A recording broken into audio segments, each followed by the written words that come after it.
Happy New Year, my fellow weebs, and we're back with Anime of the Month, and after the monstrosity that was 2020, let's hope this year goes well.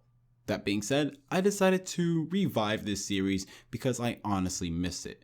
It's fun giving myself an excuse to watch more anime. So let's start the new year with content I like.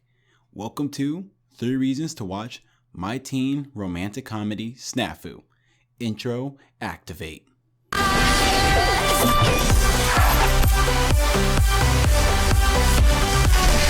Character development is well thought out and thorough. Due to this series gaining popularity the way it did, we were actually able to see all of the characters in this series to develop properly and none being rushed whatsoever. If they tried to force development that has been created within 3 seasons into one, like some anime would do, then this series would be hot garbage. But because they didn't do that, it's amazing. Now let's talk about the main character, Hachiman Hikigaya.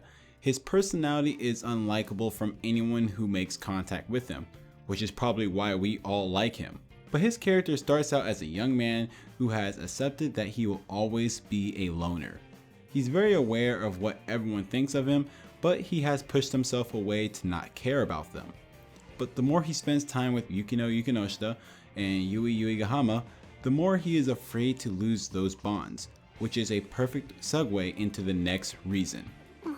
The psychology of these teenagers make this show so freaking good. Now, I won't go too far into detail of the psychology because I will be having a new show for Anime of the Month, which I will announce next week. So the most I can say is that almost every character is hyper aware of their social lives and status. Nothing really gets past these characters socially, which is realistic to how we live our lives. The only difference is they don't mind calling it out and talking about it at first. As the main trio grows in friendships and learn more of each other's personal lives, they slowly grow less direct with one another. You can see the drift from each other, and that is beautiful. One of the truths in our lives is that there are some things we cannot tell our friends due to being scared that we may hurt them, and seeing these characters act in a way as they get closer is impactful. Alright, I said enough about that. Let's move on, but before I do, let me just tell you, now keep an eye out on my boy Hayata Hayama. The dynamic between him and Hachiman is just straight up epic. They are 2 sides of the same coin, and honestly, he's one of my favorite characters from this series. I believe he's very underrated.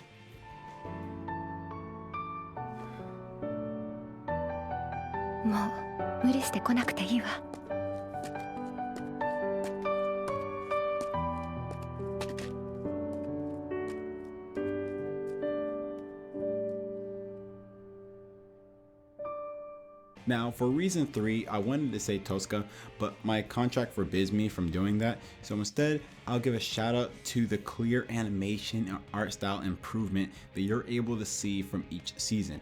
It actually shocked me seeing the difference in style between the first and second season and from second to third. It improves so well that I must take notice and show appreciation for what they've done at the studio. I think as viewers and as animation gets easier to produce, we take it for granted and get pretty harsh. This doesn't absolve it from criticism, however, let's at least respect the work that is placed into this series. やっぱり言葉は出ない。言葉なんて出ない。好きだなんてたった一言じゃ言えない。それ以前の話で、それ以上の問題で、それどころじゃない感情だ。私たちは I hope you guys enjoyed the video. Please be sure to like, comment, subscribe, all that jazz, cookies and milk. 2020 is over, so let's do this year right with new videos, new content. Next week, we will be doing 3 reasons not to watch My Teen Romantic Comedy SNAFU. But before that, join me tomorrow for the Nomikai podcast. Quincy and I have a lot to say and a lot to drink this year, so join our alcoholic journey. Alright, that's enough. Peace.